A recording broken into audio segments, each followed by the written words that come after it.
Hola, buenas tardes a todos y todas las personas que se van a ir uniendo a esta transmisión en vivo, a este encuentro, que como ustedes saben, mensualmente desde la Fundación Beate ofrecemos a ustedes nuestro público digital para conversar con los artistas que hacen parte de nuestro salón, sobre todo en esta octava versión del Salón Beate Arte Popular Colombia Diversidad Cultural y Natural, un proyecto apoyado por el Ministerio de las Culturas, las Artes y los Saberes. Y hoy pues tenemos un invitado muy especial, como ustedes vieron en la imagen anterior. Se trata de Jesús David Lemus Torres, que es el artista que ganó en la categoría Arte Urbano Responsable en este salón.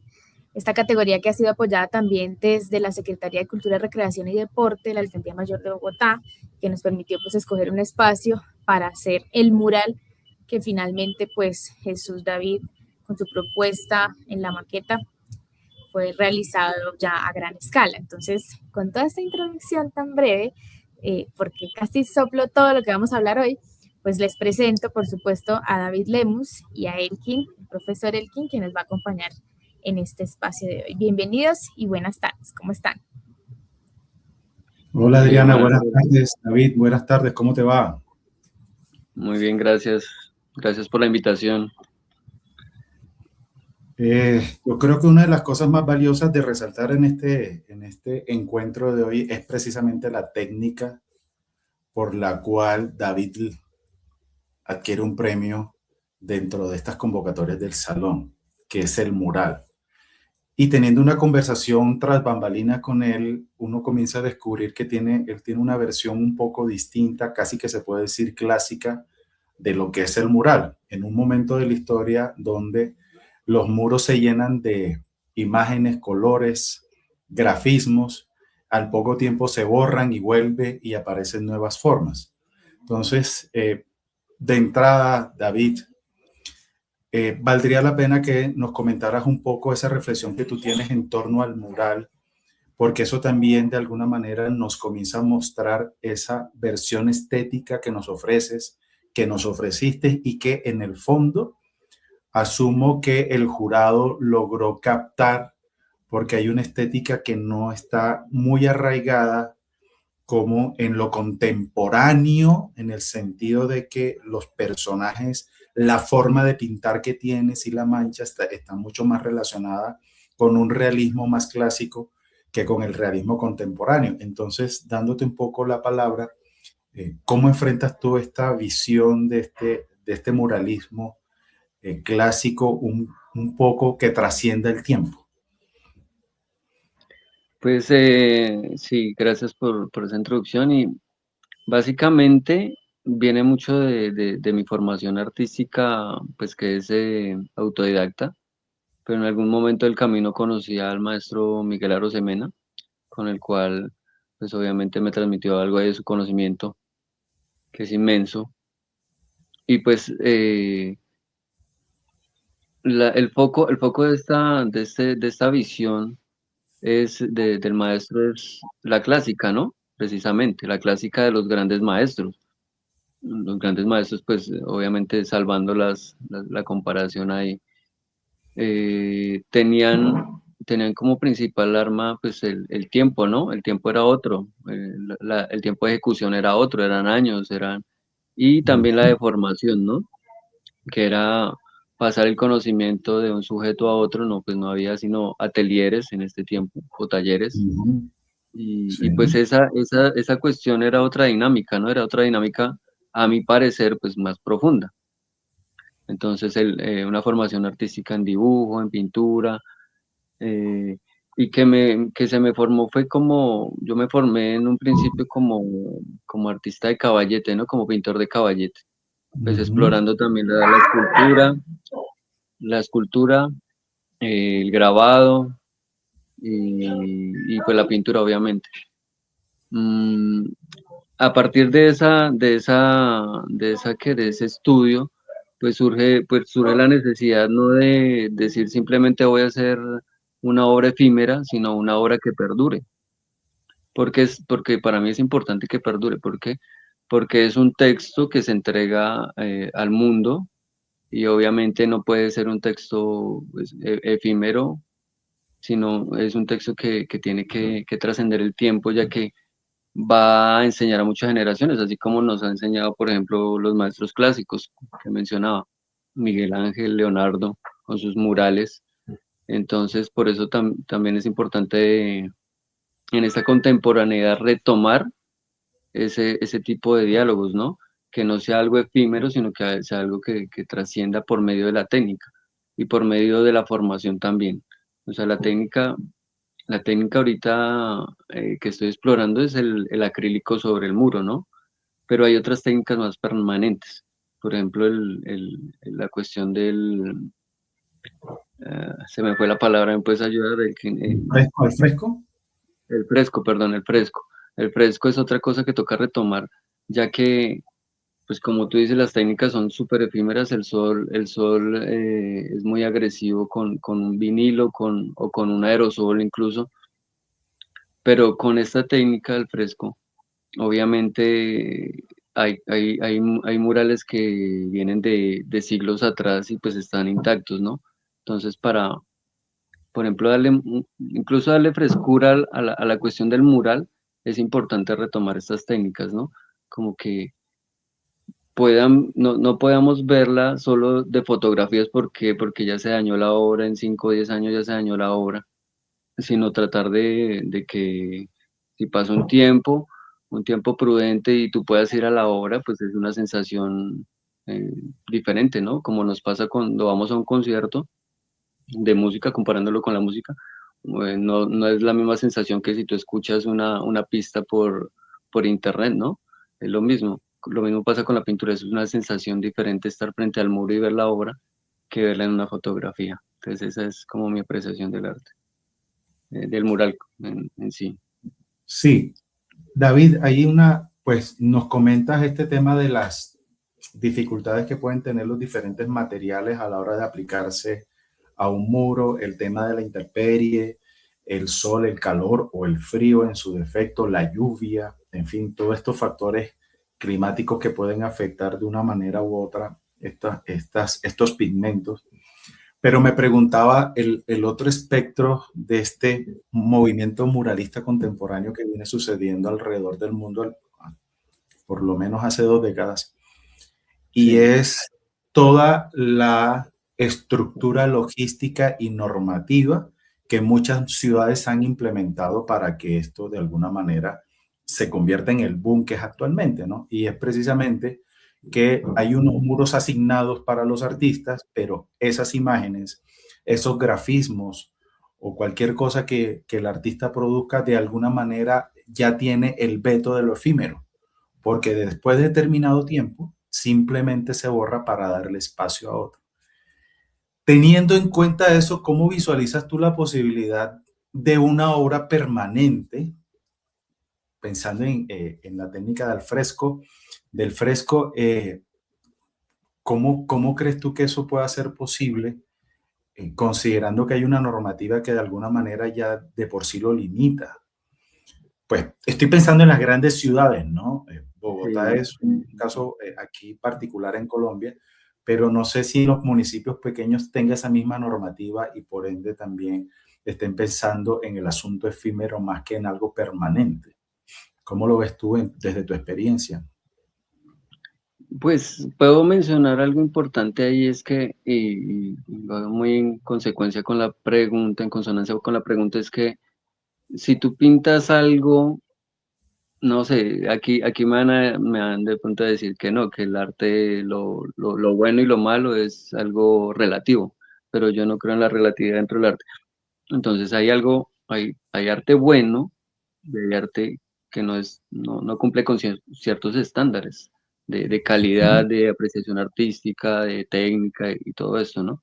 Entonces, si alguien pinta algo realista con buen sustento, ¿no? De lo que es el realismo, entonces yo digo que esa parte se sostiene por sí sola, ¿sí? Y a qué me refiero exactamente es que si tú pintas algo muy bueno, la, esas personas que aunque están enroladas con esto de lo efímero, lo respetan. Pues me pasó que pues yo pintaba no solo aquí en Pandi, sino en Bogotá también, en el portal de Suba, pintamos junto con los compañeros un mural de como de 50 metros cuadrados, pues yo creo que es más, pero es en el portal de Suba, y esa vaina la respetan porque ellos mismos se han apropiado de esto. ¿Por qué? Porque pues, sí, es un tema que le llama la atención, pero también es un mural muy bien ejecutado, ¿no? Le metimos muchas horas de trabajo y yo creo que eso se nota, principalmente por eso. Diría que es viable lo temporal, lo atemporal, ¿no? Ok, Enfrente de lo efímero, ¿no? Sí, enfrente de lo efímero. entonces lo Por que ese podemos lado, entender aquí es que el arte, digamos, esta nueva visión o esta retomar la visión y clásica retomarlo. del mural está mucho más cercano a que la comunidad asume el compromiso de cuidado y protección que la normatividad vigente, ¿no? Porque está el otro elemento que claramente puede discutirse en términos legales y demás, y es el asunto del uso del espacio público, ¿no? Entonces, ¿qué Sí, derecho sí. una sola persona o un pequeño grupo de personas asuma como el, como la propiedad de uso de manera permanente de un muro que eventualmente es público y demás? Creo que ahí hay una discusión bien interesante y es Bastante. tal vez lo bello que se encuentra precisamente en tu trabajo en términos muy amplios, ¿no? Independientemente de la obra que recibe el premio. También tenemos entendido, David, que no solo tu ejercicio pictórico está sobre el muro, pues también haces, digamos, pintura de caballete tradicional, pero también haces otro ejercicio también que en el mundo del arte es significativo y bello porque en términos positivos eso de alguna manera produce movimientos sociales, conexiones sociales, incluso hablamos de conexiones sociales favorables y es el hecho de que eres un mediador entre la comunidad y el mundo de las artes. Cuéntanos un poco de qué se trata eso y después entramos un poco más en detalle sobre la estética, la forma como pintas. Pues básicamente en el mural sobre todo se dan estas cuestiones de que uno ejecuta un mural, pero no simplemente se queda ahí, sino también va más allá como por ejemplo las intervenciones con la comunidad, ¿no? Que creo que eso te refieres, Sí, en sí, donde, sí. pues, ¿sí? En donde, pues obviamente uno intenta dar algo más de una imagen que ya es, pues, es bastante, ¿no? Crear una imagen y plasmarle, pues, todo lo que hay detrás, pero también nos gusta hacer proyectos en donde la comunidad se involucre, ¿no? Por medio, porque pues a la larga no es imponer una idea que uno tenga, una idea de qué vamos a representar y la visión que uno tiene, de, por ejemplo, de, no sé, en este caso Pandi Cundinamarca, sino lo importante que reúne para las personas ese mural, ¿no? Entonces empezamos como a hacer eh, intervenciones con relatos de la gente, con cuestiones como que se involucren en la técnica también para que la conozcan un poco y a futuro también ellos hagan su propia representación de lo que es Pandi o donde estemos, ¿no? Esa es la parte complementaria a a la obra muralística, ¿no? Y que es bastante gratificante, sí. Entonces aquí hay otro elemento interesante y es que te resulta relativamente fácil hacer esta combinación entre como una técnica de pintura de caballete monumental, es decir, porque la escala aquí también hace una diferencia enorme, mantener esa pincelada y esa mancha y volverte después a la pintura de caballete tradicional, ¿eso te funciona? O como en algunos casos a veces cuesta regresar a una escala menor o subir a una escala eh, digamos, de proporcionada. ¿Cómo opera esa escala en la técnica o en tu trabajo en general? Eso es lo maravilloso del conocimiento, digo yo, ¿Okay? porque Sí, uno empieza con el dibujo, ¿no? Con lo más básico, académicamente hablando. Y entonces se empieza a encontrar las pautas que hay en todas las técnicas. En todas las técnicas, lo intrínseco es el dibujo. El dibujo, si tú dominas el dibujo, cuestión de realismo, estoy hablando de realismo nomás, Ujú, es supremamente importante. Y entonces puedes hacer mural, porque dibujas, entonces el mural es cuestión de medir, es cuestión de escalar, la ujú. pintura de caballete, pues obviamente sea en óleo, sea en acrílico, sea en temple. Entonces está es el dibujo, hasta escultura. O sea, a mí me gusta la escultura y la fundo. Tengo muy pocas piezas porque pues es algo secundario porque no queda tiempo para hacer de todo lo que uno quisiera. Pero también en el cemento. Las fundo en cemento, pero también está una cuestión de modelar primero en plastilina o en arcilla, y entonces esta cuestión del dibujo te permite hacer todo. Entonces, es conocimiento, pues repito, y yo siempre insisto eso en los grandes maestros. Tú miras a un Velázquez, tú miras a Rembrandt y hay un poco de lecciones solo viendo las obras, Sí, ¿no? Solo sin viendo duda. las obras uno queda, si eres curioso, ahí vas a encontrar lo que necesitas para hacer tu propia obra. No quiere decir que voy a imitar a Rembrandt o voy a imitar a Sorolla o algo así. No, voy a crear con esos medios mi propio lenguaje, sí, voy a transmitir esos iconos que yo tengo aquí en la cabeza por medio de esas técnicas. Entonces eso es lo interesante del conocimiento, que el conocimiento está ahí más con esta era del internet y que es tan fácil acceder a cualquier parte del mundo. Hay museos virtuales, entonces ni que Ujú. tienes que estar allá, tienes que hacer un clic y ahí está todo ese conocimiento, sino que no sé, a veces somos tercos, hay partes del arte que yo personalmente a mí no me gustan, ¿sí? Porque hoy en día hasta un crimen es decir que a un artista no le guste todo el arte, ¿no? Pero yo sí me atrevo a decir esa, esas palabras porque como en la música a uno le puede gustar un género musical y otro, ¿no? Aquí pasa lo mismo, uno puede decir, no, pues me gusta el realismo de los grandes maestros, así sean europeos, no Sí, me importa decirlo, porque también es un poco complicado decir eso, que entonces porque son europeos los grandes maestros, entonces no puedo decir que me gustan. No, claro, yo tengo herencia totalmente en cuestión de conocimiento de allá, porque son mis referentes principales. Sí, entonces por ese lado vamos. no, David, sin duda. Ah, ay, sí, perdón, sí, sí, Adrián, sí.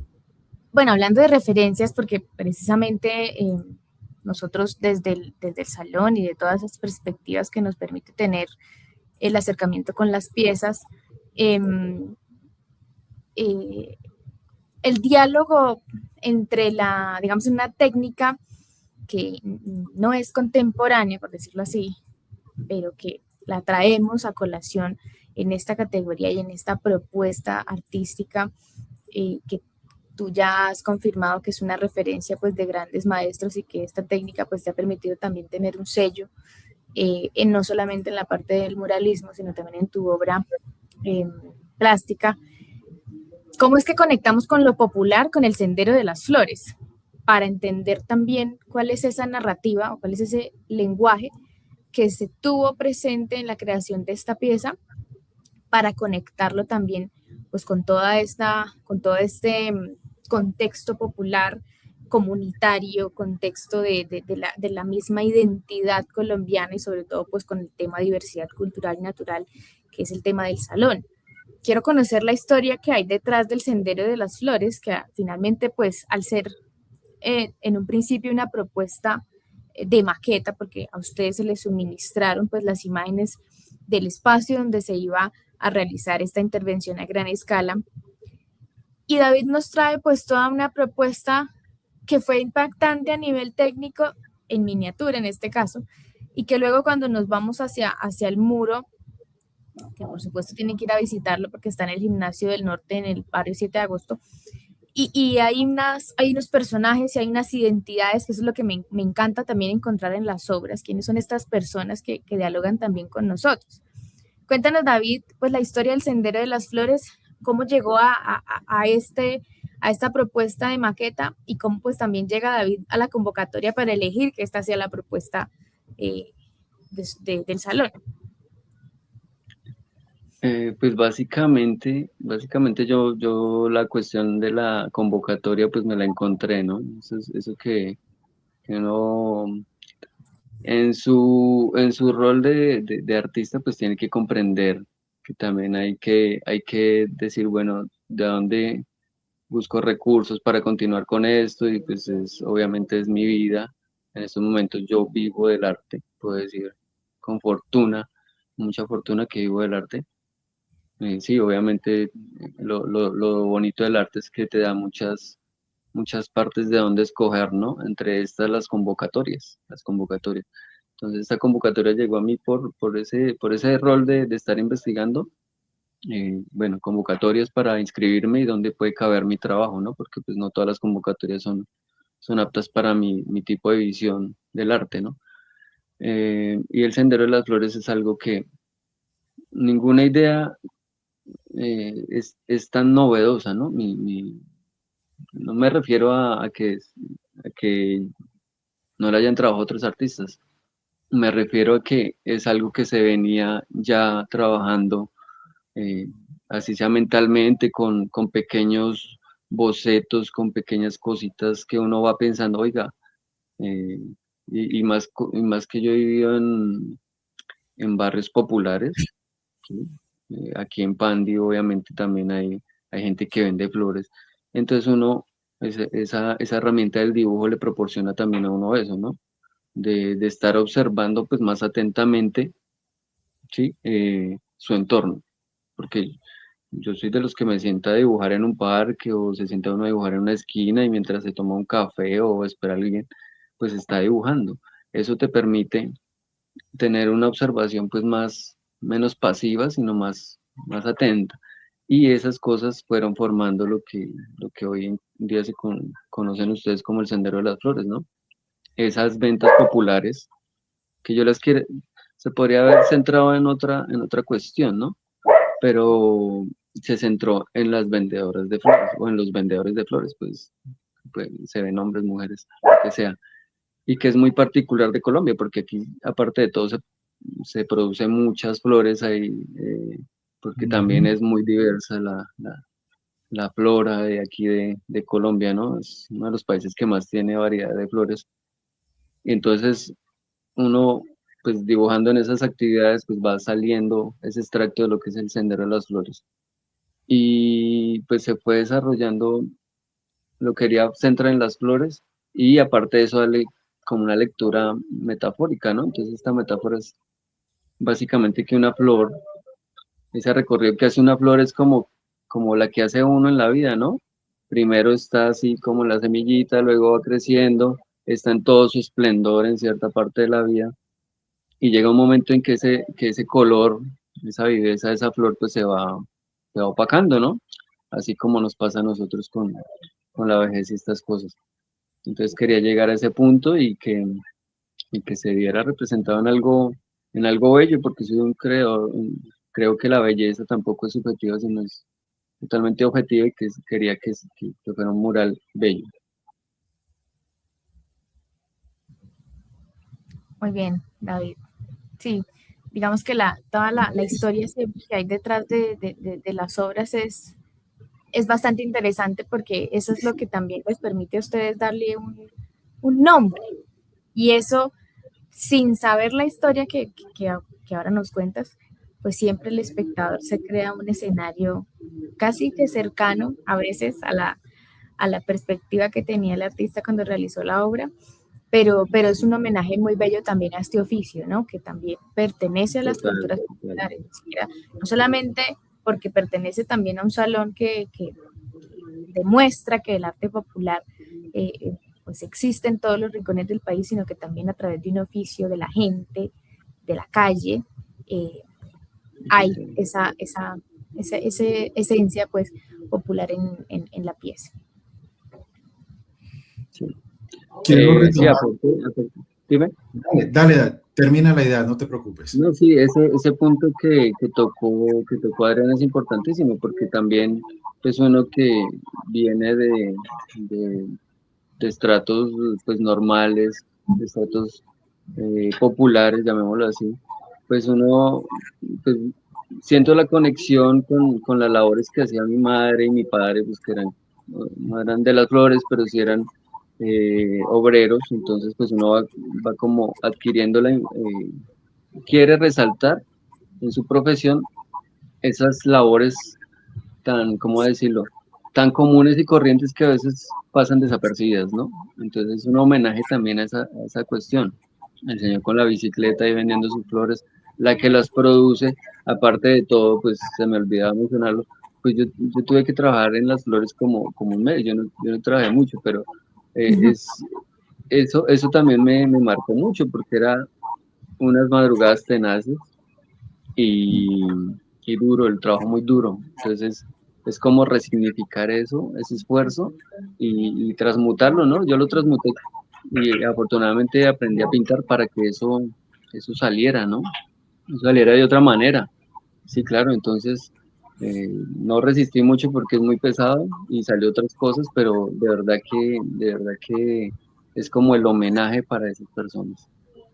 Sí, y que tú pues mencionas que son oficios que pasan a veces desapercibidos, pero es la dimensión de las personas, o sea, la cantidad Sí, de ¿no? población que se dedica a los oficios tradicionales y a estas formas también de ganarse la vida es inmenso. O sea, es imposible que no podamos eh, identificarlo, pero qué bueno también que desde esta intención y de esta propuesta pictórica se logre hacer un homenaje inmenso, literalmente, a estas personas y por supuesto pues a la diversidad también que hay eh, de oficios, de Allí. identidades, de lo que tú dices, de estratos, de comunidades, de flores per se y pues también de técnicas porque tenemos entendido y porque esta ciudad también está llena de murales, que hay una visión un poco más resonante de lo que es el muralismo y las técnicas que casualmente vemos o que comúnmente vemos a esta que es un poco más clásica y que yo creo que por eso le da tanto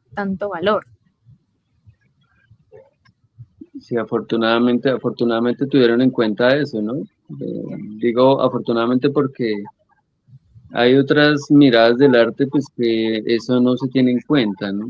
Eso no se tiene en cuenta si no se tiene en cuenta el mensaje, pero no el medio. Pues para mí es importante el medio, ¿no? El medio tiene que ser algo, porque el medio te hace crecer, no es como domina una técnica y ya, no.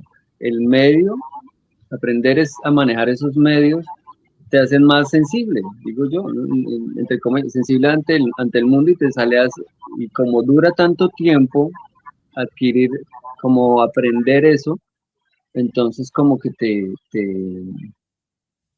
lleva a conocerlo mejor, ¿sí? Es como si tú dices, no, conocí a una persona en estos momentos, ya la conozco espiritualmente, no es cierto, tiene que pasar mucho tiempo para conocer a esa persona, para darse cuenta realmente lo profunda que es esa persona o si tiene sus defectos, sus virtudes, así pasa con esto. Entonces, el proceso, los procesos son importantes. Los procesos, me parece que hay que rescatar los procesos para que eso se sienta en las obras. Por eso a veces las obras efímeras se quedan cortas, me parece a mí. Totalmente de acuerdo, estoy embelesado escuchándolos porque me transportan a algo que me parece que es muy valioso y que rara vez se reconoce realmente. Y es precisamente esto de la reivindicación de los oficios, ¿no? De hecho, Sí, empezamos esta conversación fue reivindicando un oficio clásico, ¿no? claro, Que se ha convertido en algo que, bueno, casi que cualquiera puede hacer sin saber cómo se hace, básicamente. ¿Sí? Eso es lo primero, ¿no? Pero esta reivindicación tiene un trasegar histórico realmente abrumador. Hay algo que no se reconoce en la historia del arte, y seamos específicos, en la historia del arte occidental, es que, que los artistas occidentales se inventaron técnicas que perviven. Por ejemplo, la invención del óleo, la total, invención del fresco, como bien lo mencionas, ¿no? El hecho de perfilar ciertas herramientas para poder tratar el mármol o para poder hacer fundir en bronce. Entonces, fíjense ustedes, en el fondo esta conversación se está refiriendo a eso. Si no es por ellos y la necesidad de encontrar las mejores maneras de expresar una idea, porque en el fondo es un poco lo que acabas de definir como arte, y es que el arte es una forma de expresión, no es otra cosa. Y un mejor arte es aquel que refina su forma de expresión. Entonces, si tú no conoces una técnica, pues la técnica no te va a ayudar porque no conoces el refinamiento de la técnica.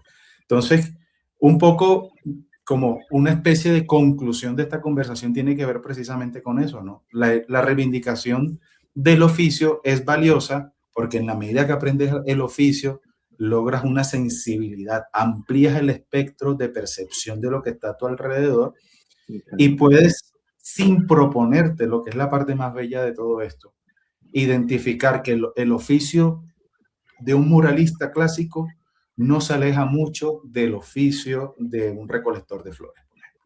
Y eso me parece que es algo digno aquí de resaltar. Sí.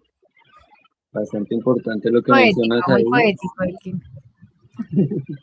Sí, bastante, no, y bastante oportuno, porque en este, no sé a qué se debe haber muchos actores, hasta políticos, eh, de la situación por ejemplo, del celular. Tenemos el celular a la mano y nos acostumbramos a ir más rápido de lo que deberíamos, ¿no? Entonces, este afán de crear imágenes y pues también ahora con la IA, todo esto.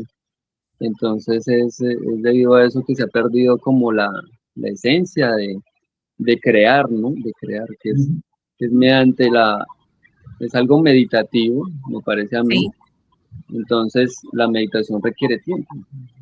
Entonces, Me parece ahí es muy donde se valioso lo que clasifica. tú dices, porque igual si nos ponemos también en un paralelo con cómo funciona este oficio del muralista clásico que tarda, ¿no? Que se disfruta también el proceso y que a veces Sí, se presentan situaciones en las que, no sé, para una beca, para un proyecto, para algo ya es como así, más de 8 días y la gente dice, pero Sí. necesito eso en 3 días.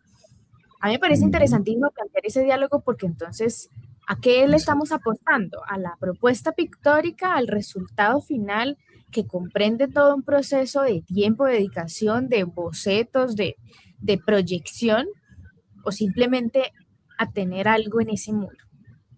Entonces yo creo que también la importancia de sostener una categoría tan importante como esta, que siento que alimenta mucho el salón porque el arte se convierte en esta plataforma también diversa de expresión, es también preguntarnos que cuán valioso es todo lo que le sucede al artista antes de llegar a esta pieza. Y hoy precisamente, analizando un poco también toda esta trayectoria que tiene el salón, es lo que conocemos por arte popular o lo que conocemos en los salones es la obra terminada. Y la reconocemos y hay unas visiones y hay unos estilos y hay unas expresiones muy comunes y ya hay unas definiciones precisas de lo que es el arte popular, pero porque han sido descritas y analizadas a partir de obras terminadas. Pero y todo lo que hay atrás de todo eso y lo que tú nos cuentas y lo que nos han contado todos los artistas, esa es la parte completa del iceberg de todo esto que hablamos y que me parece mucho más interesante y me gusta mucho que seas muy puntual en eso.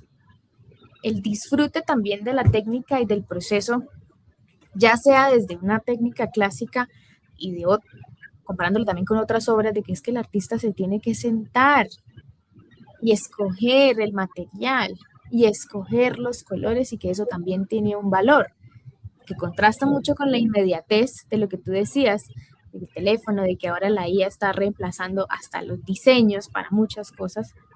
Pues es importante que haya una crítica que le dé la vuelta pues, a todos estos fenómenos tecnológicos y de la sí, misma total, actualidad.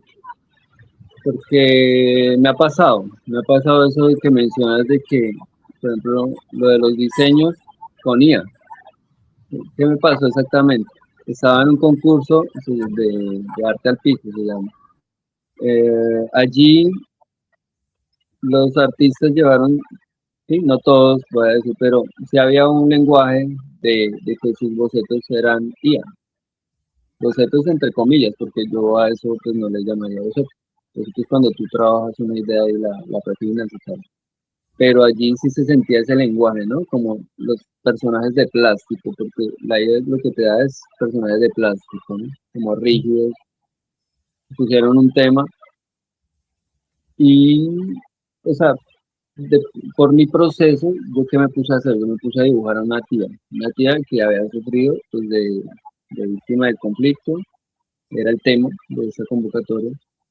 ¿Y qué pasó? Pues eso me favoreció en el resultado final porque apreciaron, los jurados apreciaron eso. O sea, los jurados hoy en día se están dando cuenta que, que esos procesos se están perdiendo. Y qué bien que hay algunos que están, por medio de esos concursos, se están dando cuenta que, bueno, premiemos el proceso no para que idolatrar a un artista o ponerlo en una cúspide, sino para que los otros tomen ejemplo de esa cuestión, ¿no? Porque la cuestión de dibujar no es por el simple hecho de dibujar, o pintar no es por el hecho simplemente de pintar, es porque nos gusta hacerlo, primero que todo, nos fascina hacerlo, ¿sí? A uno le debe fascinar pintar, sentarse ahí 5, 6 horas, 8 horas, y que le guste, que es como, no sé, es sabroso hacer eso. Pero si no te mueve eso, si no te mueve el alma de dibujar, pues entonces tú vas a proceder a qué? A poner un proyector en el piso, en el muro, a remedar las líneas y rellenar dibujar, y rellenar y ya. Eso sería para mí que es falta de un poco de vocación y de pronto no sea la opinión más popular la que estoy diciendo en este momento, pero pues toca decirlo porque si no antes nadie lo dice. Sí, la proyección y el resultado final y es bonito, pero ¿qué hay más allá? El proceso, el cambio que sufrió el artista en este proceso. Eso es sabroso, eso es, toca decirlo también.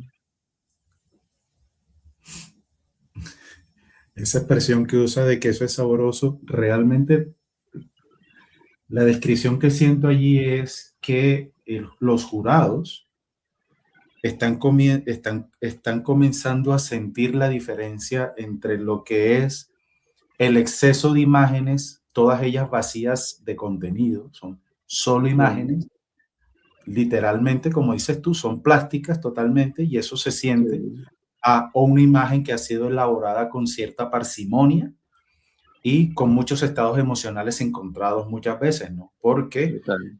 el solo hecho de que tú le dediques a un cuadro, a una pintura, a un dibujo, 10 horas, 4 días, una semana, un mes, en ese lapso de tiempo son muchos pensamientos y son muchos estados de ánimo lo que se terminan registrando allí. Y eso es lo que termina dándole contenido a la imagen. Y creo que también ahí volvemos a esa palabrita que parece que no tiene, pero de alguna manera comienza a, a retomarlo y es precisamente la reivindicación del valor de la imagen en lo simbólico, ¿no? No es la imagen plástica que tenemos desbordada en todos estos aparatos electrónicos y no electrónicos, porque incluso los muros de Sí, las ciudades también están llenas de imágenes, sino precisamente aquellas que se elaboran con muchos estados de ánimo y muchas ideas y muchas expectativas, y al final de cuentas allí eso termina la sensibilidad percibiéndolo. Es básicamente como cuando tú pasas por 10 millones de imágenes y de pronto hay una que te detiene por alguna y tú te preguntas, ¿por qué me detuve? Hay 10 millones de claro. imágenes alrededor y solamente una me llama la atención. Creo que también es esa sensación la que siente un jurado frente a obras específicas, a imágenes específicas en este caso.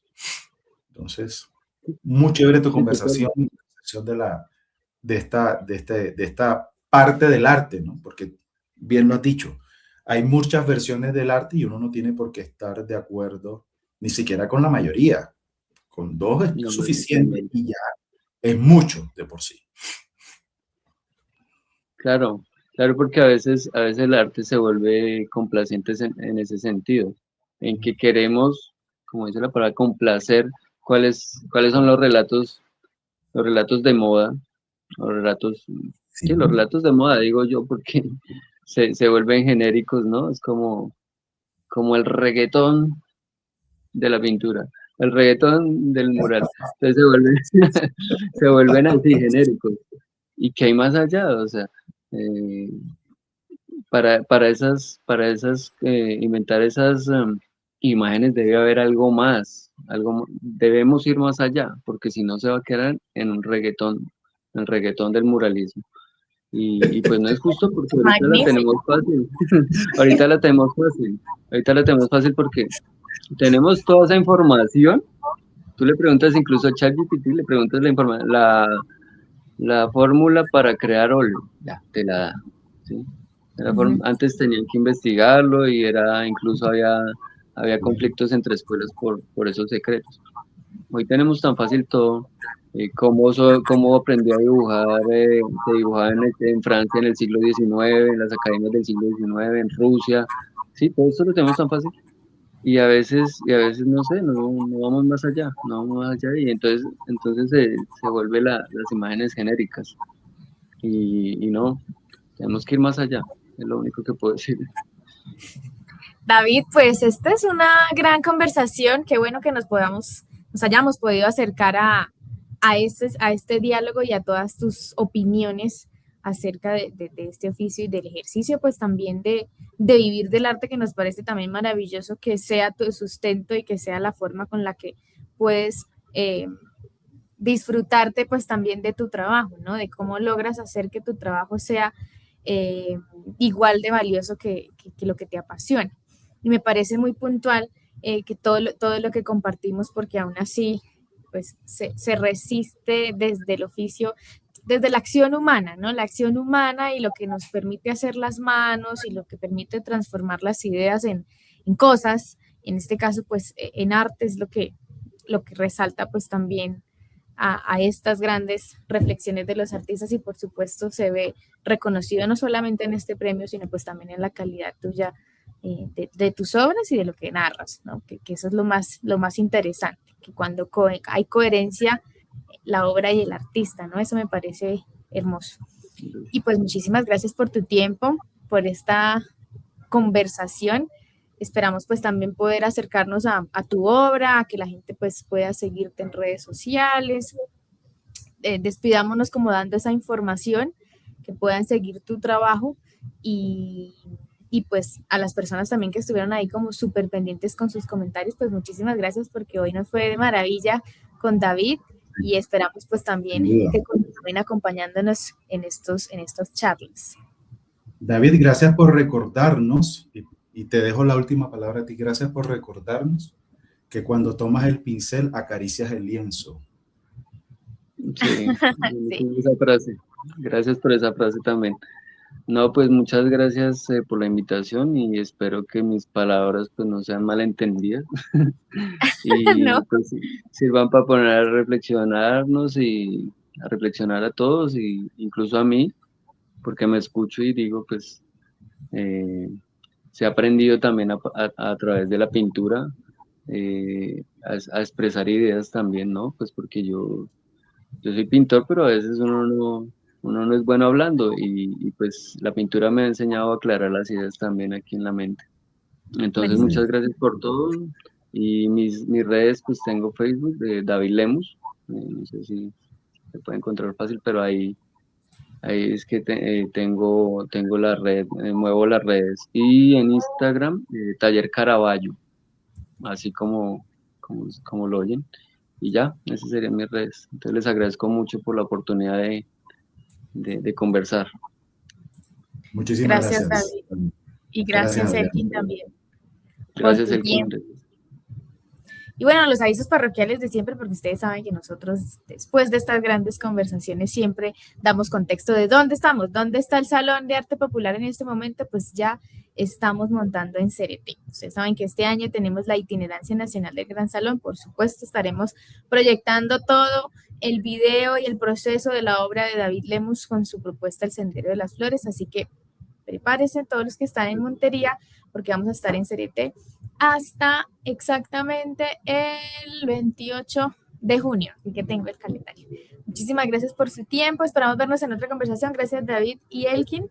Que tengan una muy buena noche. Bye, bye, que esté muy bien. Gracias.